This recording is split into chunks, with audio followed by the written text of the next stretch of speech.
Alrighty, welcome back everyone. We just talked about some of the questions heading into this week, including can Billy Napier just keep his job for the rest of the season? It's one of those things that you would think just based off the football results he would be gone pretty soon. There's a lot of stuff happening behind the scenes at Florida that might get in the way of that, but obviously we'll break that down as it comes up. But let's get into my hot take Thursday. There are a number of different things I want to get on y'all's radar, and the biggest one I want to get on y'all's radar is a game that is happening tonight. South Florida is heading over to App State to play a game. This one's going to be awesome. I'll be totally honest with you guys. I know this one doesn't necessarily jump off the page when you're looking at the schedule, but Gio Lopez is a fantastic quarterback for South Alabama, caused so many troubles for defenses. On the other side, Joey Aguilar is a very solid quarterback for this team, is a little bit of a Jekyll and Hyde type guy that'll have some of those boneheaded mistakes, but will also have some really remarkable plays.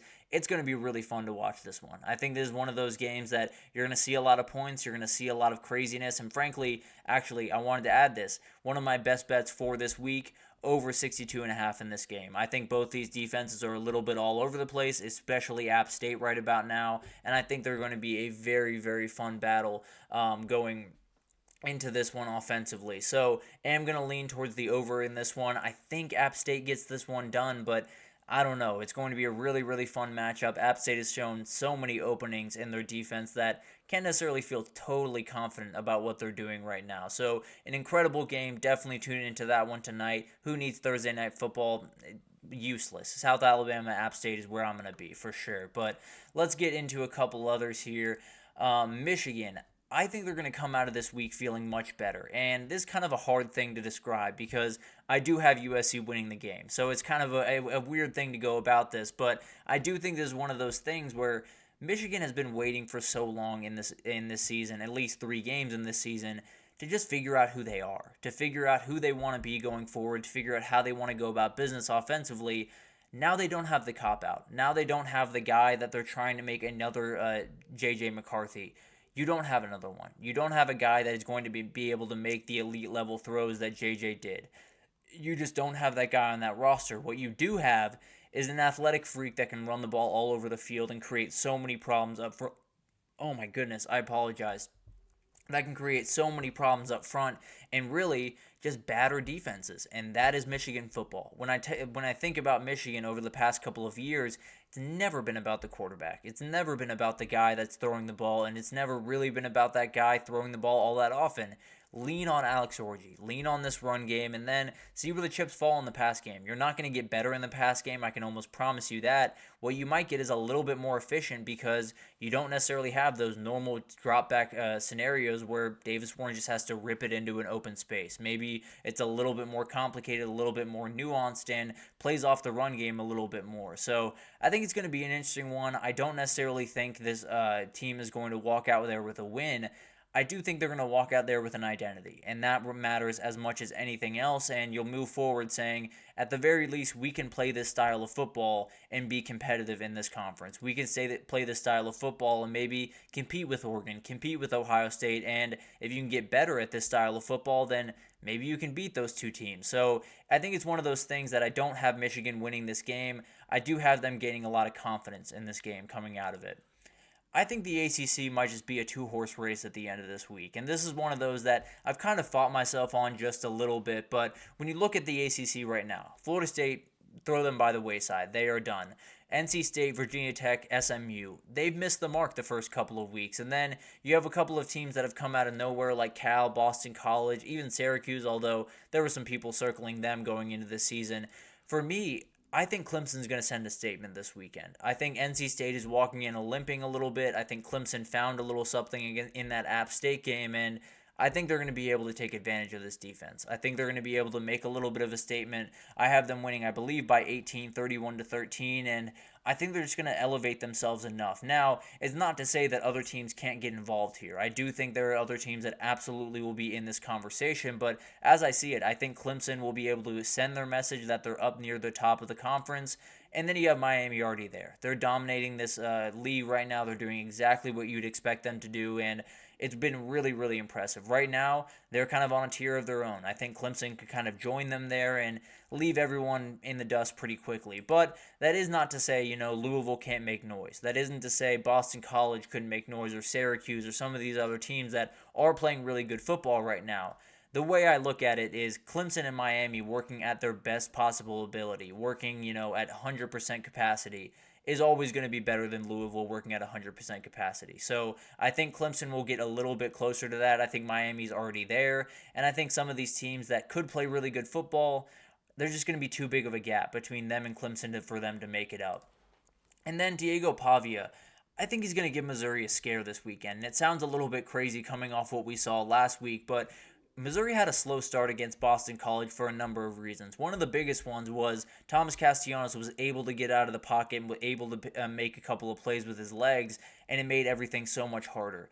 Diego Pavia might be able to do that even better. He is such a instinctive, such a strong runner, and one of those guys that is going to cause problems for your defense. There's no two ways about that. I think he's a very, very talented kid, and one of those guys that they're coming off a really tough loss. I think he's someone that bounces back. I think he's someone that has a little bit of that swagger about him, where he knows the second he steps on that field in Georgia State, he's not going to let the same thing happen the next time he steps on the field. Now, I still think this Missouri team is finding themselves a little bit. I think it'll go a little bit further in this game. I think they'll be able to find themselves a little bit more defensively. I just think they'll be able to get scared maybe into the third quarter. I don't know if it'll last all that long, but I do think it's going to take a minute for them to get rolling over there in Missouri, and I think Vandy is going to be able to at least give them a little bit of a scare in this one. And then finally, or not finally, but two 8 p.m. games are the show of the weekend, in my opinion, and I know this sounds crazy, but stick with me here. Michigan State, Boston College is a very, very fun game. Aiden Childs comes in as truly one of the craziest quarterbacks in the country right now, because he likes to throw picks, and he likes to throw touchdowns. He has become kind of the Josh Allen of the college football world, and I love watching it. I'll be totally honest with you. It's incredible television. One of those guys that if he's on, I'm definitely tuning in. And then on the other side, Thomas Castellanos has become one of the appointment television players through the first couple of weeks. Absolutely love this player. I think he's so much fun to watch, and cannot wait to see this quarterback matchup. And then you got another one, Baylor at Colorado. We talked about it earlier. It's a really, really fun game. It's going to be one of those games where Colorado is tested, where they're going to be punched in the mouth a couple of times. Maybe Daquan Finn can, really do incredible things against this defense and make some noise. There are a lot of things that go into this game that are going to be really, really fun to watch. So I know these 8 o'clock games maybe aren't the most important when it comes to the CFP, or maybe aren't the biggest things in the world. They're going to be really fun to watch. They're going to be games that I think might just come down to the wire, and I think you might just see a couple of upsets in this one. So it's going to be awesome to watch those two games among all the other craziness that is going to be going on during that night slate. But finally, I think a G5 hopeful for the CFP takes a huge hit this weekend. And we talked about this game earlier in the week, Memphis heading over to Navy.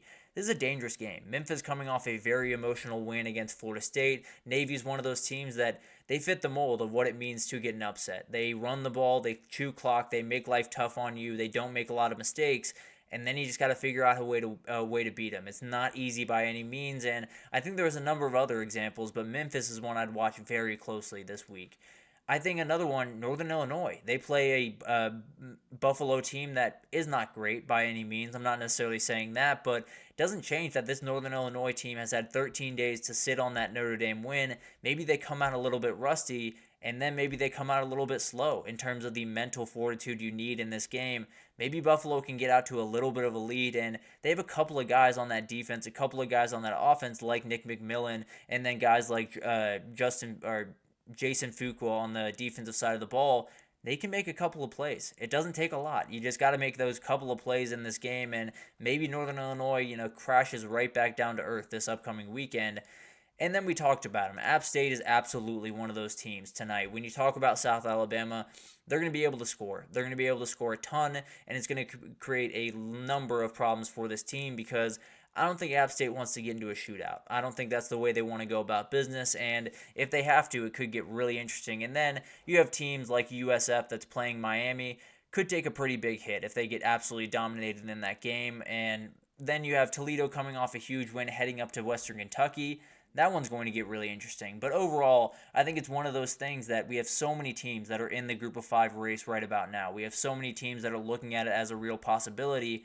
Some of those teams aren't going to make it. In fact, a lot of those teams aren't going to make it. So it's going to be really interesting to see them kind of get weeded out. And frankly, I think it starts this week. I think one of those teams is going to fall where we don't expect them, and then they're likely out of that CFP race for the group of 5, because right now it's gearing up to be, you got to be undefeated to make that thing. So it's going to be really interesting to watch that unfold, and cannot wait to see what happens there. But that'll do it for this edition of the GSMC College Football Podcast, brought to you by the GSMC Sports Network. Your support means a lot to us, so please remember to subscribe to the show, leave a positive review. It does make a huge difference for us. Also, follow us on Facebook, Twitter, TikTok, Instagram, all the social pages for all the content and updates you could possibly need. We have really incredible people doing awesome work across every single sport you could want. So if you're not just a college football guy like myself, if you love basketball, baseball, NFL football, tune into GSMC. We have you covered on every single one of those fronts. So definitely going to be a really, really fun week ahead of us, and we will be back for